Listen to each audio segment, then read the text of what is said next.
At the end, it's not about I'm putting ideas and work as an entrepreneur. You're getting the money, and together we're going to be rich. We have an idea that can improve lives, that can improve nature, that can solve real problems, and we are going to create a systemic change that make things better. And in the meantime, through that, we're going to make money. Welcome back, everybody. Rich Brubaker, founder of Collective Responsibility, here today with another episode of the Mission Driven Podcast, where I'm speaking with entrepreneurs, investors, academics, the entire ecosystem about the work they're doing to not just understand the problems that we see outside our window, but how they're actually trying to tackle them themselves. And in this episode, I'm extremely honored to be joined by Fernando Casado, who is the co-founder and general partner of Incremental Climate Tech Fund, and the founder and strategic advisor of Global CAD, the Center of Partnerships and Development, where he spent more than 15 years promoting cross-sector partnerships through global knowledge networks to foster synergies and contribute to solve the challenges of achieving sustainable human development. And where I brought Fernando on is really not just because he's in the climate tech fund space, but also because of his experience as an operator. I've often been talking about one of the gaps I see in a lot of investors is their lack of operational knowledge, which I think we'll get into. But I also want to talk to him about the fund itself and also how he transitioned into it, because a lot of times I've talked to entrepreneurs who are they're operators, but they want to get into the fund space, but they don't have the financial chops to get funded. And so I want to talk about how he got in that space, how he likes it, what he's finding, what he's learning along this journey. So with that, Fernando, thank you very much for taking the time to join us. Thank you so much for inviting me. Great. So as a starting point, who are you and what is the mission that you're on? Well, as you said, my name is Fernando. I'm from Barcelona. I've worked all my life in sustainability. I've been engaged working on development projects from emerging economies specifically. I've worked 8 years with the UN. I was in New York with PricewaterhouseCoopers working on the sustainability practices, PhD on life cycle analysis. So always engaged with environmental metrics and social impact. Then I created my own company, consulting firm based in Barcelona, but we ended up having offices in Berlin, Washington, D.C., and Mexico, and working in public-private partnerships to maximize impact on development projects until 2022, where with two colleagues from here in Barcelona, we created our Climate Tech Fund. And this is what we're managing now, Climate Tech Fund to invest in startups that can innovate to contribute to decarbonization. What was the spark that brought you into sustainability, social change, innovation? Because you started off at PwC in a traditional consulting role. What was it around that time? What drove you into the space to begin with? Back in college, I guess I was engaged with a project I was in the public university of Barcelona, and there was an NGO from the US that came to give a chat. They were the Environmental Defense Fund. And I was very interested about their dimension on ecological economics. At the time, we were studying the whole GDP growth and how the value of economies were meant to increase GDP. And they started talking about the global natural wealth and how GDP growth can reduce value from countries. I was very interested from that perspective. And my first engagement was around ecological economics. And Robert Constanza and all the group that were thinking around, how GDP could create degrowth measures if they are against natural resources of the country, which were not accounted in. And therefore, there was a need to create a new accounting system for national growth. And that's what got me sparked at the beginning. Inclemo, what are you guys doing over there? What's the investment thesis? And how did you come together with your friends to create this? Yeah, so Inclemo is a climate tech fund. We raised the idea was at first to raise 20 million euros to invest in companies on the stage seed series A that could contribute to the decarbonization aligned with the Paris Agreement, etc.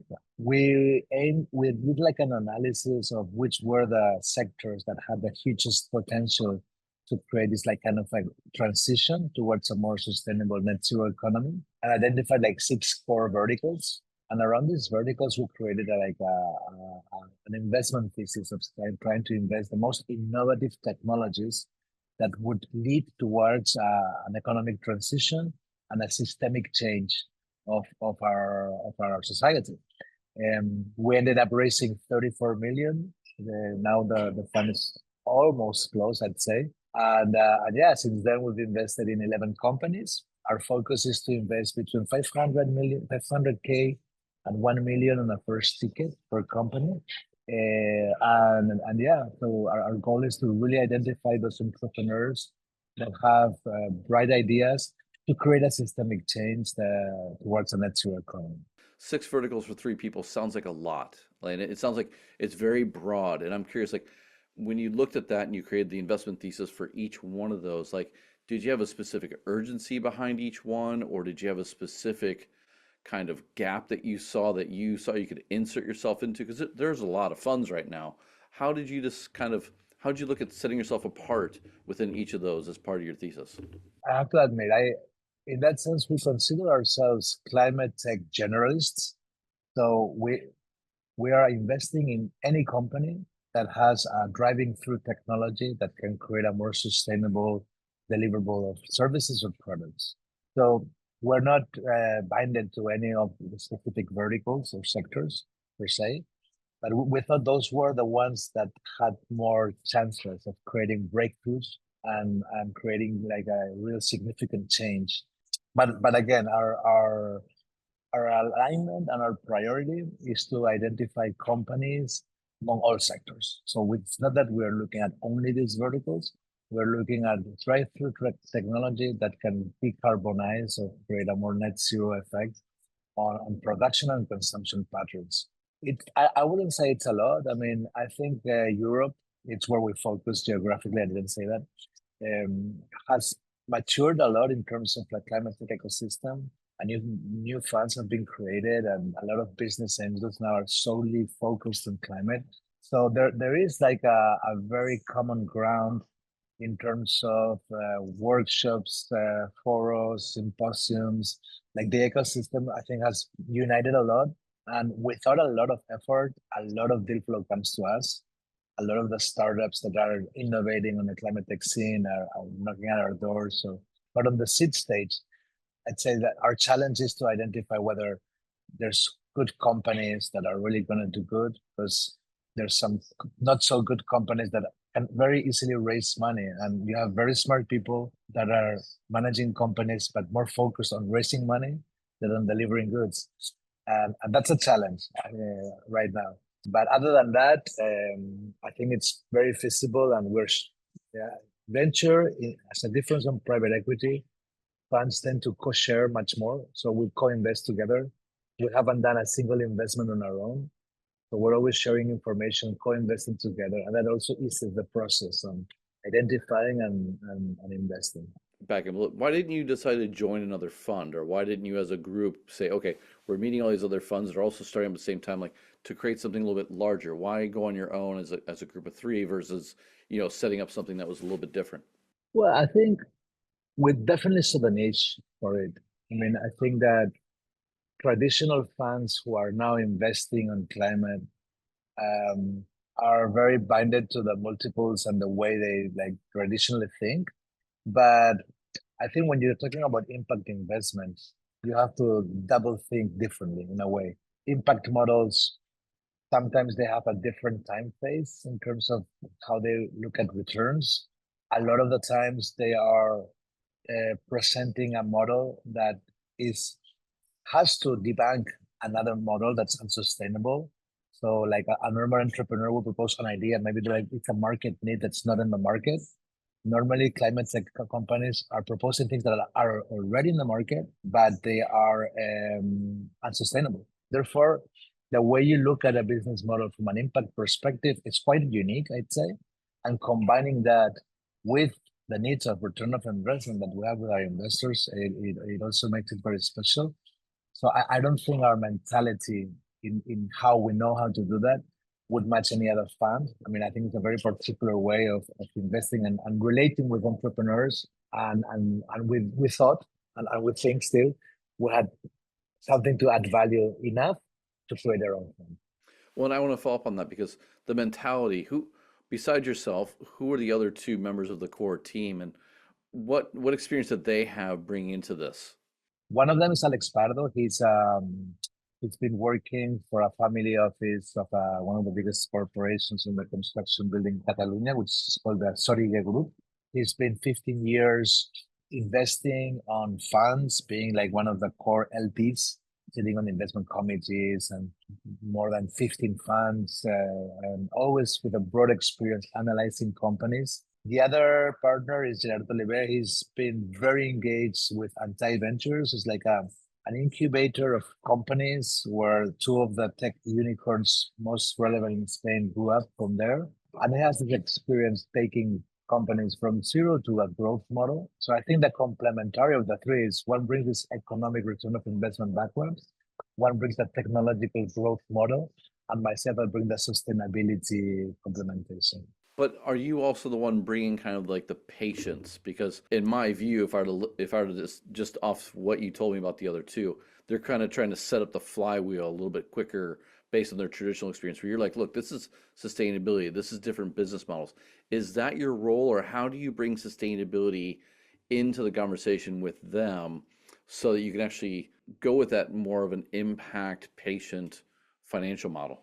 No, I think the three of us have it very embedded. They decided to go to sustainability and investment climate prior to me. I like they were more the ones who get me because they wanted this and they knew they wanted a sustainability expert, but their mind frame was like, we need to get here and we need to do things differently. We're all quite convinced that the pace, the models, and the sustainability edge on the return of investment approach has to be different, not less. Not get me wrong, not less at all, just different, and maybe more. I don't know because at the end we're convinced we're changing the economy and things are going to change dramatically and drastically. So I think this is a huge opportunity of growth in a sustainable way. So before this, though, you spent a lot of time with stakeholders and entrepreneurs, and you were an operator. The privilege I can also see here would be becoming an investor and learning about like what's happening on the other side of the table from the average entrepreneur, the average person fundraising money. What are you learning through this experience becoming an investor? What are you learning about being an investor, and how does this help you be maybe even a better entrepreneur? And I'm learning through the process. Let's say, like I've been working with many entrepreneurs. I had been working, as you were saying before, with many entrepreneurs as a consultant and a mentor, but as an investor, it's different. It's different in the sense like when you're the one in the room with the money, which didn't happen to me before, you see things differently. And we look a lot of business models. So we listen to a lot of people. Like my key role, I think my biggest role today is to really to listen to people, try to understand what they want, how they want to achieve it, if it's realistic, if not, if they have the guts to do it. At the end, you have very good, talented people with great ideas, very well trained, with a huge business model and with money behind, but you just know that they won't make it. I mean, developing entrepreneurship models is very challenging, and there's a lot of curves. And you see there's a lot of naivety in this sense. You see there's a lot of entrepreneurs who have been carried away by this kind of trend of, the whole busy world and money coming in without adding to the product. Companies that are very focused on raising funds and very good at it, but not so much on delivering good products. So there's a lot of everything. However, among all this, and that's why I say I'm learning, because it's very important to differentiate the good companies who really are going to have a chance, because we know it's going to be a very, very hard battle. But among all this, you see entrepreneurs that are really amazing. And that for me, the best thing so far in these 3 years has been to meet kind of these people who are resilient, engaged. They have this vision that when you say, "Oh man, this curve, this is the end of the company," and they come back the next morning fresher than ever, like ready to go again. And you're like, how do they do that? Like it's admirable. I think these guys, then you wonder, you stop wondering why they create the big companies that become unicorns. I mean, they have it in them. I want to follow up on that because I have like this framework for what I call the five key successful factors to executing on scale, right? I mean, it's everything from you have a clear idea, you have a team, you have speed, you have process, and you have funding. What do you learn? Because you seem to like suggest that you have an ability to also see what creates success, but also like, like what you said, like I'm talking to these entrepreneurs, I can see they're probably not going to make like what's the intuition that you have around success and failure? I mean, it's more than resilience for sure. What are some of the things that you pick up when you're listening to someone, and how much of that is just your own experience in being an entrepreneur, and how much of that do you think is just hearing so many pitches that you can see through the keywords of AI and green. It's like you can actually see the model for what it is, and what is it that you're able to kind of pick up through these conversations? I have to say that as an early fund, maybe one of our key differences from other early funds is that regardless of everything I've said, we are very metric oriented.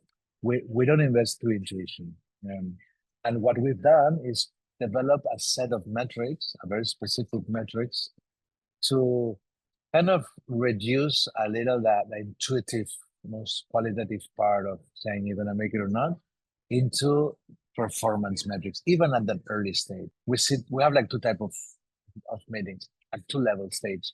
The first one is more like getting to know each other, and that intuitive part that you say is always there, like the character, the energy, like how he explains himself, and whether they can convince you, or they have a mission, not a mission driven, like your podcast, mission driven idea to that is going to break through. Then we go to the data room and we would spend 2 to 4 weeks really crunching data and saying, analyzing the competition, the market, uh, looking at different scenarios, the runway, how much cash if things go wrong, all the analysis. And then the second meeting is after we've done all that data crunch, and it's very up to the point, So it's very important for us that data crunching and that the whole modelization of scenarios, because it's a way of reducing risk. At the end, it's not our money. It's part of our money because we're very big investors in our own fund, but not all our money. So that's important. That's important for us. But there must be companies where you have a vision or a view of the founder's capacity to overcome, where the data is saying, look, this is not looking good, or there's a lot of struggles ahead, and your other partners like, I don't see it. What how do you adjust for that? I mean, is the idea like, like, sad to say, you're not ready, love to see you again in 3 years? Or do you just say, look, we have these reservations, we're going to go through with it, but here's some guardrails and we're going to put some more mentoring in? Like, do you try and go out of your way to make something work, or do you just accept it for what it is and tell them, like, look, come back in 3 years, we just don't see it right now? Yeah. That's what we do. That's what we do. Regretfully, because we see great ideas that are not there. One thing we don't do is, if we're not gonna invest, we don't mentor. Like, we don't have time for that, really. So we're like, come back in 3 years. And another thing we don't do is we never commit the mistake. That's something one of my partners always reminds us. We never commit the mistake of going into a company thinking we know more than them, and because we like the company, we think we can change it. We are a minority investment. Our investments go between 5 to 10%, and we don't want to be so pedantic to just say, okay, we're gonna go in, we're gonna make this company better. We like to think we invest in good companies. If they need us, we're so happy to help, and we can help in many fronts. But if they need us, we're not investing because we think we're needed. We're investing because we're supporting a great company led by a great team that's going to achieve great results. You know what I mean? Now, how much of that would be different than a traditional investor just looking for good companies? Because it's hard to make unemotional decisions in a highly uncertain world. Like when you're facing that uncertainty, and you believe that you have the ability to help those over, like, be part of that solution. So, does that play into it all, or is that the role of data to separate all of that? And be like, look, you're only in this filter because you're part of this movement. Now we got to figure out if you're worth backing. You cannot adopt a one formula fits all approach because it doesn't work here either. And at the end, you are talking with people, and we are investing. We're not investing so much in companies, we're investing in people, specifically at this early stage. regardless of all the metrics and all the analysis and all the markets, at the end it's people. And in a small company, our companies could generate between 500K to 3 million max. So it's very case by case in all the senses. No matter how much we try, because we do try to systematize it, to create like a very aligned thesis and a very organized decision-making process. At the end, you're meeting with someone and you're always breaking your own rules. We said, we want to invest on pre-market because you have to prove a little traction and real invoices. We made two investments pre-market because we love the guy and we were sure they were going to make it. We'll say we want to invest in companies that are bigger than 30 million because we're too small and we cannot add value. We did one of those investments because we talked to them and they were like really wanted a skin. And I think at the end, you make your own thesis of what you should do, and then you go out there and be very open and ready and flexible to break your own rules every day. Now, generally speaking, are you finding it easier to identify and invest into entrepreneurs? There's a lot of people coming into the space with a lot of ideas. Are the ideas getting better? Are the entrepreneurs more capable? Like, what's just the general feel that you have after, both your experience, but also like looking at so many different companies and determining whether or not you're going to put your money in? Again, a very, very good question. We started looking at companies in early 2022. And so far, going through our pipeline, probably we have like 1,500 that we have analyzed, written, like simplified. And it's been in different by year because every year has been slightly different. 2022 was very active. 2023 slowed down. And I guess that now it's easier because first of all, we do have clear what we want. Our goal is to invest on 30 companies. We've invested so far in 11, as I said. And through that experience, also, we've learned a lot. And specifically knowing what we don't want, like when you are investing in a fund, one of your most valuable resources is not the money you have to invest, but the time you have to analyze and being able to disregard investments because everything sounds very interesting, but to be able to disregard investments and not put time on it and focus on what's really valuable, it's very important. A lot of money is entering companies in a non-very strategic way. A lot of companies are receiving money. Maybe they shouldn't receive it. So there's more companies that last longer because there's more money coming in and they shouldn't last longer. So you have to be more selective. You know what I mean? Like before, a company that was 3 years on the market and was growing was a good company. Today, maybe they are going from round to round. They've made 2 good successful rounds, but they're not such a good company. And you have to differentiate better. Yeah, I was gonna say, whose fault is that? Because I feel like it's very easy to say it's the entrepreneurs who have the hors d'oeuvre strategy, like, hey, if the money's coming, I'm taking, right?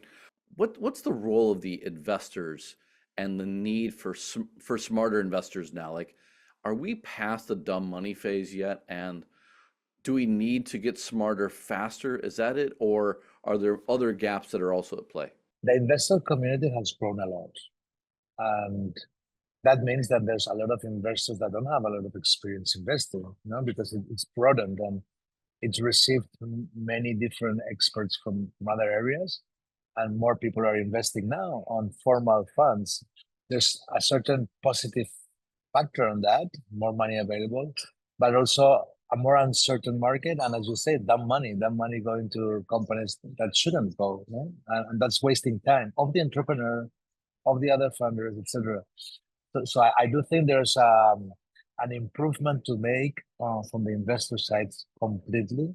And you will see at the end, if you look at statistics, between 10 and 25% of the funds, of the top tier funds, are the only ones who make interesting multiples. The 75% are not that good at all. I mean, people investing as LPs on the 75% of these deals would make more money on variable accounts, maybe, So for entrepreneurs, I think it's very important which VCs they select, which ones they bring on board. Yeah, well, I guess the business model for funds is also something that I've thought a lot about, and I'd love your opinion because, even if you raise 35 million, assuming like a 2% carry, you're only looking at like, you're not looking at a lot of money to run a fund that's going to have 30 investments. So what's the business model? And is it more difficult to run a impact oriented business model versus a traditional one where you're just hunting for unicorns? Like how to make this work for yourselves and for the community longer term? I'm not sure if it's more difficult, but I would say it's very different. You are looking at a double or triple bottom line approach. You don't measure success exclusively on on economic multiples. And even if you do it properly, our own carry, our own profit gets linked to the impact KPIs, so it's more complex. Given that extra complexity, I think it's much easier for us to create a bonding with entrepreneurs. And I think the impact dimension positions you on a different type of relationship because at the end, it's not about I'm putting ideas and work as an entrepreneur, you're getting the money, and together we're going to be rich. It's more about, we have an idea that can improve lives, that can improve nature, that can solve real problems, and we are going to create a systemic change that make things better, and, and and in the meantime, through that, we're going to make money. Sitting down on these type of conversations, analyzing a business model with this framework, and partnering, investing in those companies with these common goals, I'd say it makes it easier, but I think it's easier in that sense because you have like a common understanding that there's like a common value superior of daily goals. That is, you're gonna change things together, and you're here for a broader goal. No? So what's the time frame for the work that you're doing now? And do you view yourself as shifting away from being an entrepreneur totally into fund, or do you like having the balance? And what's the balance that you like to strike? One interesting thing about VC worlds is that timeframes are very traditionally set. So you have a 5-year investment period, and you have to deploy as a regulated fund all the money before those 5 years. If not, you cannot invest more. And in that sense, um, it's a roadmap that you cannot accelerate. Well, you could accelerate a little, but you cannot trick. In my case, I'm very committed to the investment period because it's like something I want to do until the end. And of course, with my colleagues, like with my two partners, where the next 2 years are going to be very exclusively oriented to deployment, investing, and finding those 19 companies that are missing. And that's going to be like my only goal. And after that, we'll see. There's always a reflection. I mean, the natural thing would be to create another fund. That's what all funds would do. In my particular case, I always like to have an evaluation of, do I still think I can add value? Is my energy still with it? Do I want to continue? Or as you were talking the other day with me, there's so many things to do also, So, but so far I'm liking it a lot. And as I told you, I think we are adding value in the way we're doing things. And if things continue well, I see myself creating a second fund. I love the idea that you try not to think so much, especially in this world. I mean, it's very easy to kind of get overwhelmed by everything that's happening.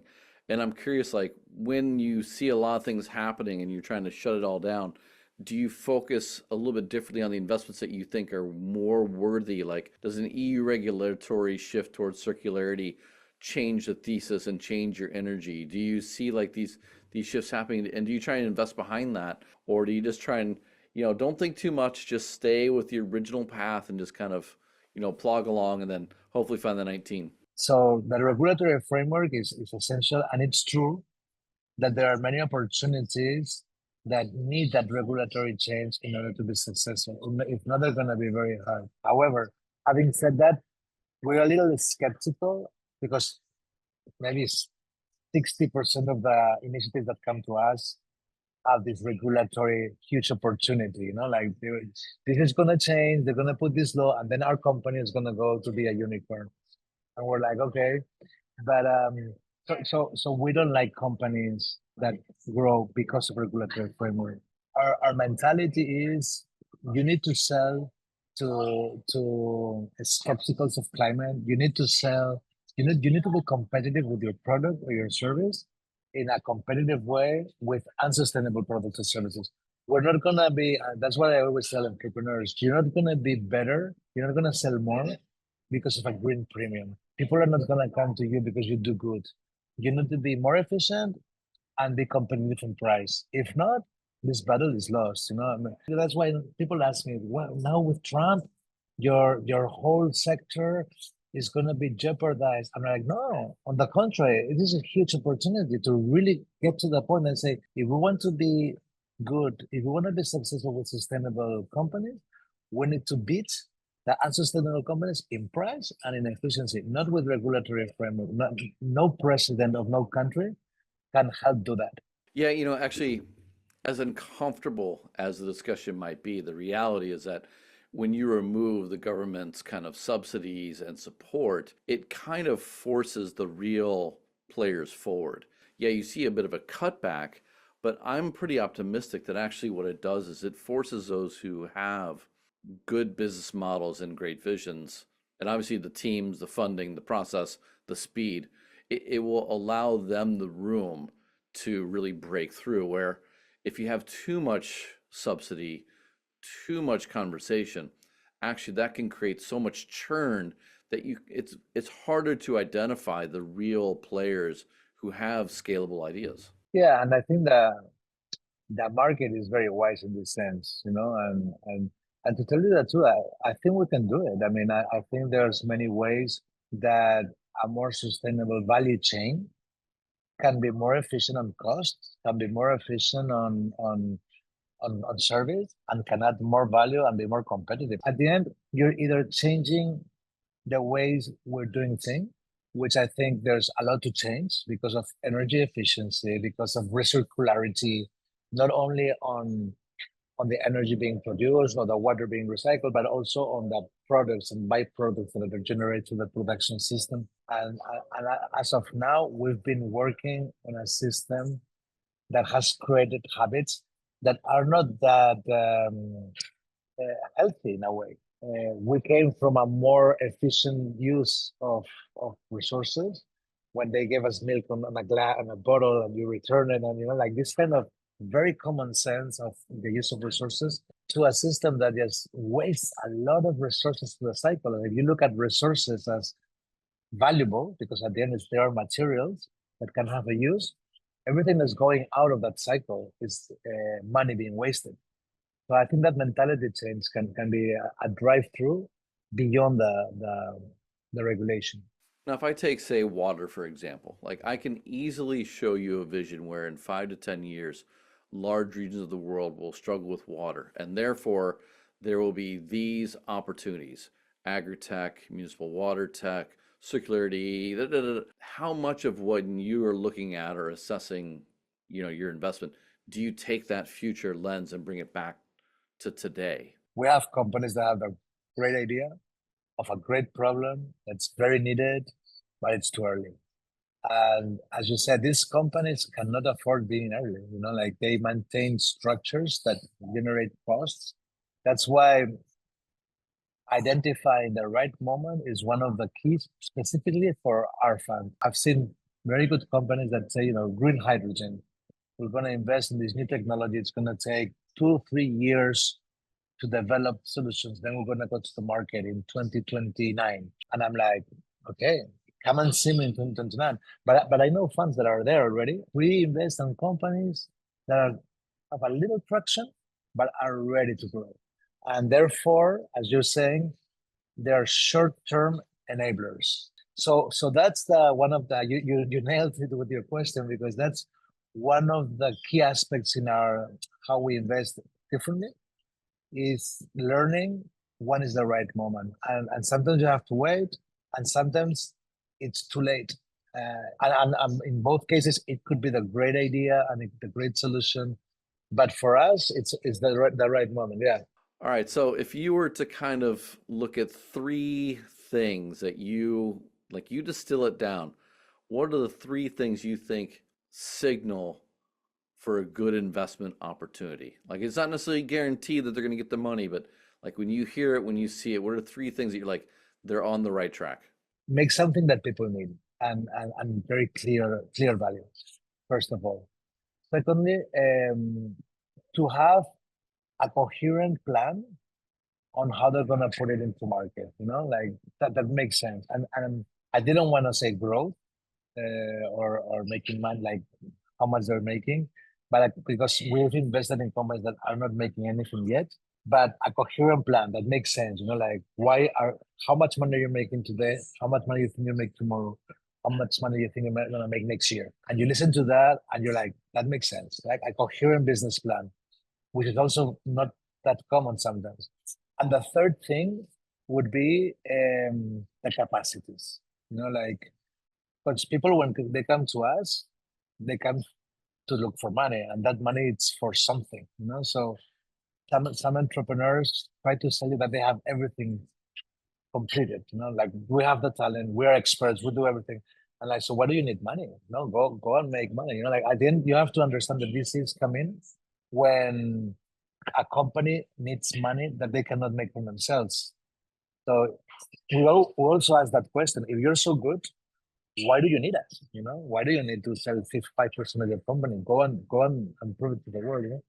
As a last question, if there is one piece of advice you'd impart onto another investor who doesn't necessarily come from the background of sustainability, what is one piece of advice you give them to being a smarter investor in the space, to actually either identifying better entrepreneurs or understanding how their money can lead to greater scale against these challenges? Like, what's one thing that you wish that the average investor understood about sustainability to become a better, impact investor, climate investor, whatever their thesis is? I think this suggestion, this recommendation is very good. What I'm going to tell you, okay?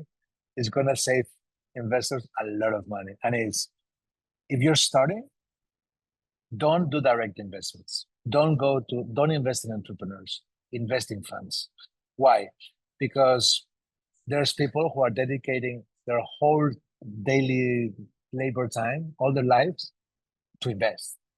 And there's lessons learned. So I have so many of our LPs come to us saying, I had 5 million euros. I started investing in companies. I've invested in 30. I've lost 29. And I think now I have to invest different. I'm going to go to those of you who are professionals and do it.